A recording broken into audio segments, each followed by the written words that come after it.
The sky turned dark on a sunny Tuesday afternoon. At first, people thought it was just clouds. But then massive ships appeared, blocking out the sun. They were alien spaceships, bigger than anything humans had ever seen. In New York, Sarah Chen was walking to work when she saw the ships. She stopped and stared, along with everyone else on the street. Nobody could believe their eyes. Phones came out, and people started taking pictures and videos. Suddenly, bright beams of light shot down from the ships. They hit buildings, cars, and streets. Everything they touched disappeared in a flash. Panic spread quickly. People started running and screaming. Sarah's police training kicked in. She began helping people get to safety, guiding them into nearby buildings. As she worked, she saw more ships arriving. They were everywhere, all over the city. In London, Prime Minister James Watson was in an emergency meeting. Reports were coming in from all over the world. The aliens were attacking every major city. Military bases were hit first, leaving countries defenseless. "We need to fight back," shouted one advisor. "With what?" asked another. "Our weapons are useless against their technology." The Prime Minister looked out the window. He could see the destruction happening in real time. Big Ben was gone. The Houses of Parliament were in ruins. He knew he had to act fast. In a small town in Russia, Yuri Petrov watched the invasion on TV. He was an old military veteran. He knew a lost battle when he saw one. But he also knew that sometimes the best defense was to hide and wait. Yuri went to his basement. He had always been prepared for the worst. He had food, water, and supplies to last for months. As he locked the door, he promised himself he would find a way to fight back. Back in New York, Sarah had gathered a group of survivors. They were hiding in the subway tunnels. The aliens seemed to be focusing on the surface, so underground was safer for now. "What do we do?" asked a scared young man. Sarah looked at the group. She saw fear in their eyes, but also determination. "We survive," she said, "and then we fight back." In space, aboard the largest alien ship, Commander Zix looked down at Earth. He was pleased with how easy the invasion had been. Humans were primitive compared to his species. They had no chance against Zix's advanced weapons and technology. "Status report," Zix demanded. "All major cities are under our control," replied his second-in-command. "Human military forces have been neutralized. We expect full surrender within 24 Earth hours." Zix nodded. Everything was going according to plan. Soon, Earth's resources would belong to his people. The humans would become slaves, just like the inhabitants of other planets they had conquered. But Zix didn't know about people like Sarah Chen and Yuri Petrov. He didn't understand human determination and the will to survive. He thought the war was over, but it had only just begun. As night fell on the first day of the invasion, the world was in chaos. Governments had fallen. Millions were dead or missing. Those who survived were in hiding, scared and confused. Yet, in the darkness, hope remained. In New York subways, Sarah started organizing the survivors into groups. In Russia, Yuri began reaching out to old military contacts through hidden channels. All around the world, pockets of resistance were forming. The aliens thought they had won. They believed Earth was theirs, but they had underestimated humanity. The real battle was just beginning. Earth's people were down, but not out.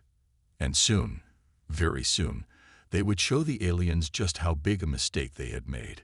The stage was set for a war unlike any other in human history. It would be a fight not just for survival, but for the very future of Earth itself. 3 months after the alien invasion, Earth was a different place. Cities lay in ruins. Alien patrols roamed the streets.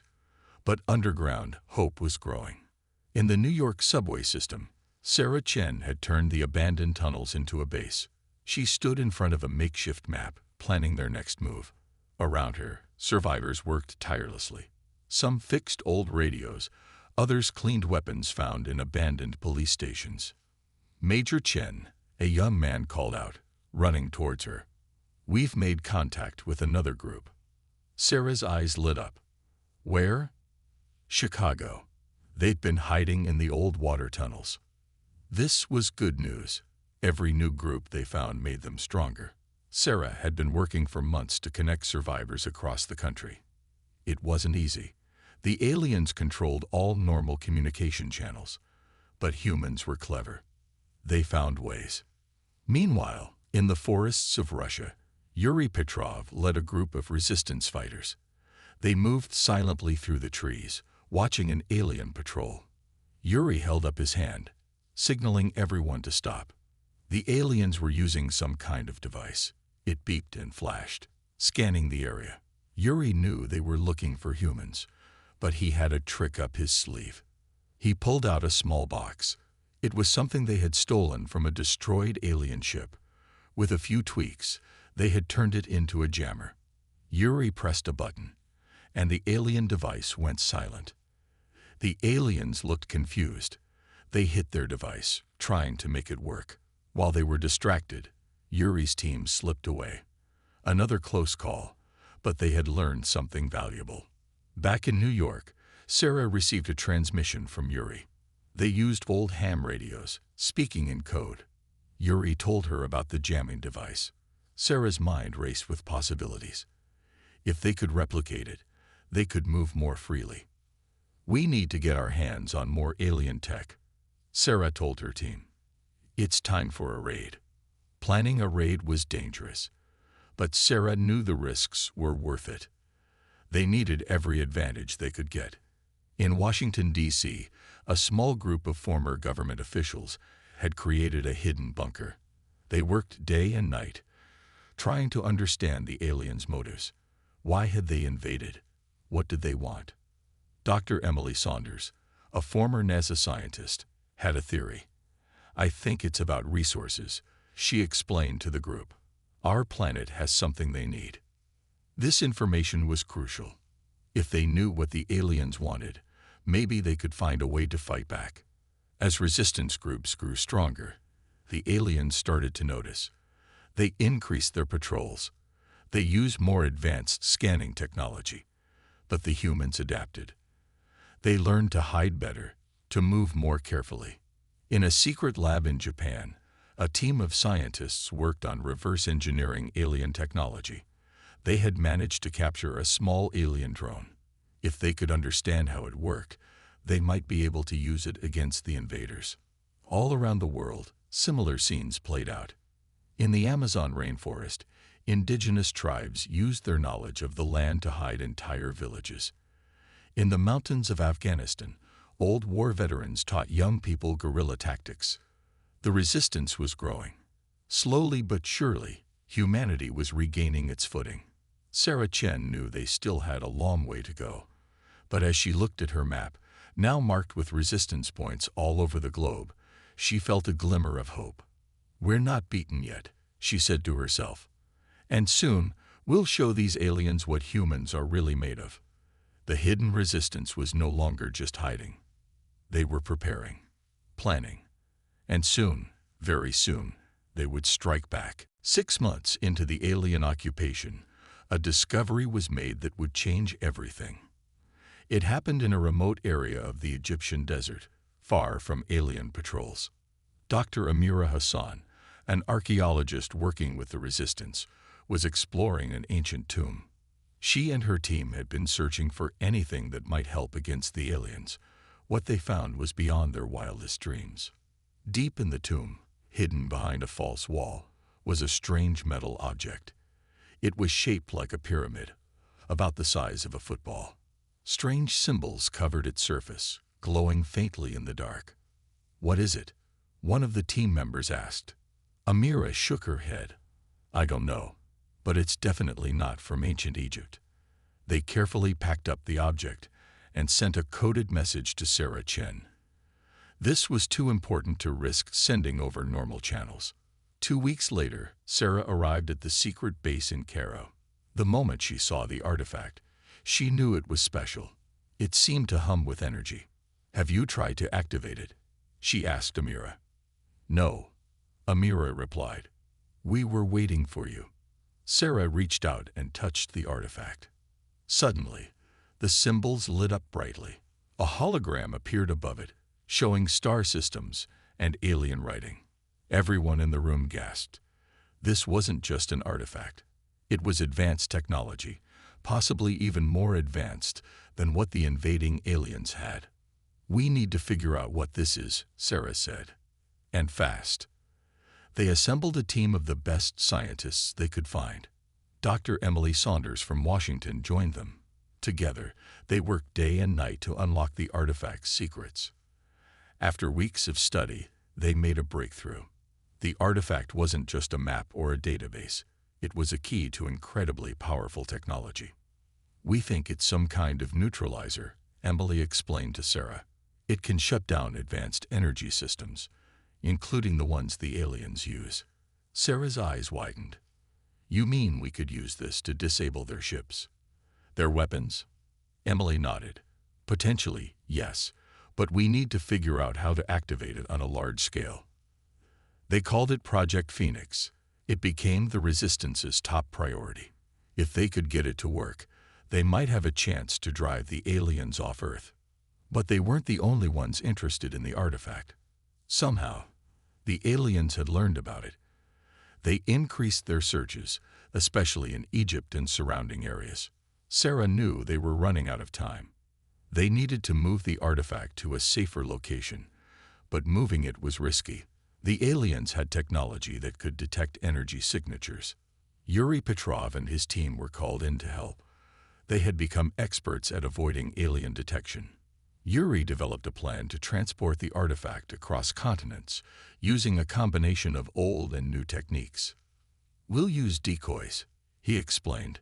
"Multiple teams, each carrying a fake artifact. The aliens won't know which one to chase." It was a dangerous plan, but they had no choice. The future of Earth depended on getting the artifact to a secure lab where they could unlock its full potential. As they prepared for the mission, Sarah couldn't help but feel a mix of excitement and fear. This artifact, this Project Phoenix, could be the key to saving humanity. But it could also lead to their final defeat if the aliens got their hands on it. "Whatever happens," she told her team, "we can't let the aliens get this artifact. It's our last, best hope." The stage was set for a daring mission.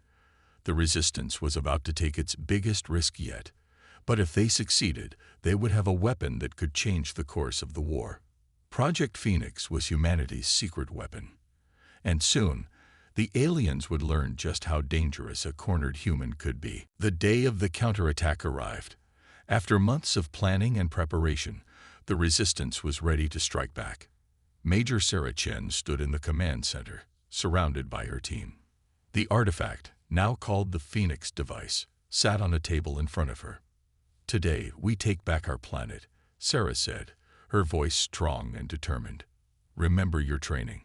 Stick to the plan. And no matter what happens, we fight until the end." The plan was bold and dangerous. They would attack the aliens' main base in what used to be New York City. If they could disable the aliens' defenses, it would open the way for a global counterattack. Yuri Petrov and his team were already in position. They had spent weeks sneaking into the city, avoiding patrols and setting up equipment. Now, they'd waited for the signal. Sarah picked up the Phoenix device. They had managed to create a portable version, but it was untested in real combat. This would be its first true test. "All teams, report in," Sarah ordered through the radio. One by one, the teams checked in. Ground forces, air support, using old planes they had repaired, and tech teams. Everyone was ready. "Operation Phoenix is go," Sarah announced. "May luck be on our side." The attack began at dawn. Yuri's team struck first, using their jamming devices to blind the alien sensors. For a few crucial minutes, the aliens were in the dark. That's when Sarah's team moved in. They had retrofitted old tanks and armored vehicles with scavenged alien tech. The aliens didn't expect such an organized attack. They were caught off guard. In the sky, a small fleet of old fighter jets appeared.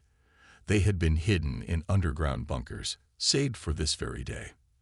The pilots were a mix of veterans and young volunteers, all ready to give their lives for Earth. Sarah led the charge towards the alien headquarters.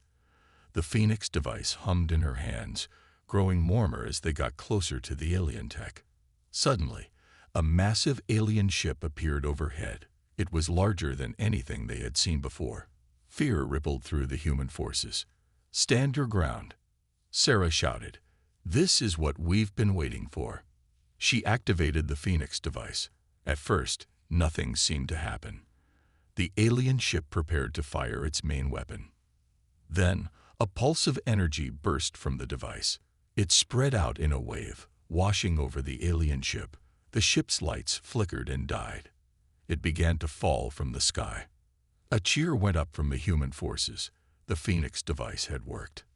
But the battle was far from over. While the main ship was down, there were still thousands of alien troops to deal with. The fighting was fierce and brutal. Yuri and his team fought their way into the alien headquarters. They had a crucial mission: to access the aliens' main computer and download their battle plans. Sarah led the charge on the ground, the Phoenix device continuing to disable alien weapons wherever she went. But it was taking a toll on her. Each use drained her energy, making her weaker. As the sun began to set, the tide of the battle had clearly turned. The humans, against all odds, were winning. The aliens were in retreat, confused and disorganized without their advanced tech. In the alien headquarters, Yuri finally reached the main computer. As he began the download, he found something unexpected. "Major Chen," he radioed to Sarah, "you need to see this. The aliens, they're not just here for resources. There's something else on Earth they want. Something they're afraid of." Sarah, exhausted from the battle, looked up at the sky. The alien ship she had downed was still there, a reminder of their impossible victory. "Whatever it is," she said, "we'll be ready for them." As night fell on New York, the first major human victory against the aliens was complete.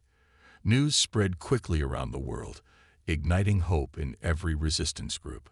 The counterattack had begun. And Earth, it seemed, still had some secrets that even the aliens feared. Light years away from Earth, on a massive space station, the Galactic Council was in chaos. Representatives from 100 alien races argued loudly, their voices echoing in the Grand Chamber. At the center of it all stood Zix, the commander of the Earth invasion. He looked nervous, his usual confidence gone. "Explain yourself, Commander," demanded the council leader, a tall, blue-skinned alien. "How did the humans defeat your forces?" Zix swallowed hard. They had a weapon we've never seen before. It shut down all our technology." Murmurs spread through the chamber. This was unexpected news. "Impossible," shouted one council member. "The humans are primitives. They can't have such advanced technology." Another member, a small green alien with large eyes, spoke up. Unless they found it." Silence fell over the room. Everyone knew what that meant. The council leader leaned forward. "You mean the ancients? Their technology?" The green alien nodded. "We always suspected Earth might hide secrets from the time before. It seems the humans have stumbled upon something powerful." This changed everything. The invasion of Earth wasn't just about resources anymore. If humans had access to ancient technology, they could become a threat to the entire galaxy. "We must destroy them immediately," yelled one council member. "No," countered another. "We should try to negotiate. Maybe we can trade for the technology." The arguments grew louder. Some wanted to send more ships to crush the humans. Others suggested leaving Earth alone, fearing what other weapons the humans might have. In the midst of the chaos, a quiet voice spoke up. It belonged to Vex, an old wise alien known for his knowledge of galactic history. "We're missing the point," Vex said. The room quieted to listen. "The real question is, why did the ancients leave their technology on Earth? What made that planet special?" This question sent a shiver through the council.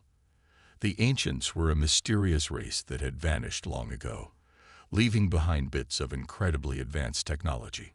Finding a cache of their tech was rare and valuable. There are old stories, Vex continued, of the ancients choosing certain races to protect their legacy. What if the humans are one of those races? The implications were huge. If humans were chosen by the ancients, attacking Earth could have consequences beyond just this war. The council leader rubbed his temples, feeling a headache coming on. So what do? We can't just let the humans keep this power. They're too unpredictable, too violent. But we can't risk destroying them either, added another member. Not if they're connected to the ancients. As the council debated, reports kept coming in from Earth. The human resistance was growing stronger. They were pushing alien forces back in major cities across the planet. Commander Zix watched the reports with growing dread. His great invasion was turning into a disaster. If he couldn't turn things around, his career, maybe even his life, would be over. I need reinforcements, Zix pleaded to the council. Give me more ships, more troops. I can still crush these humans. But the council was divided. Some supported Zix's plan. Others wanted to pull back entirely, to study the situation from afar. As the debate raged on, one thing became clear. The easy victory they had expected on Earth was now a complex galactic problem. The council leader finally raised his hand for silence. We need more information, he declared. We'll send scouts to Earth. Not to fight, but to observe. We must understand this ancient technology the humans have found. It wasn't a perfect solution, but it was something everyone could agree on for now. As the council session ended, Vex looked out a window at the stars. Somewhere out there was Earth, a planet that had suddenly become the most important place in the galaxy. Good luck, humans, he whispered. You're going to need it. 6 months after the New York victory, Earth's resistance had grown into a formidable force. The Phoenix device had been replicated, and humans were now armed with a combination of their own ingenuity and reversed-engineered alien tech. Major Sarah Chen stood on the bridge of the Avenger, Earth's first spaceship. It was cobbled together from alien parts and human determination. Around her, a fleet of similar ships waited for her command. All ships report ready, Major, said her second-in-command, Jack. Sarah nodded, her face grim. Then it's time. Let's show these aliens what happens when you mess with Earth. The fleet jumped into hyperspace, using coordinates they'd extracted from captured alien databases. Their destination, the nearest alien colony world. When they arrived, the alien defenses were caught completely off guard. They'd never expected the primitive humans to strike back, let alone to have mastered space travel so quickly. Deploy the Phoenix devices, Sarah ordered. Dozens of the devices activated simultaneously. A wave of energy washed over the alien planet, shutting down every piece of advanced technology. Panic spread among the alien population as their cities went dark. Earth's fleet descended on the helpless world. But this wasn't just an attack. It was a message. Attention, alien citizens, Sarah's voice boomed across the planet. We are humans from Earth. Your leaders attacked our world, killed our people. Now you'll understand the consequences. What followed was a display of military might that shocked even some of the human soldiers.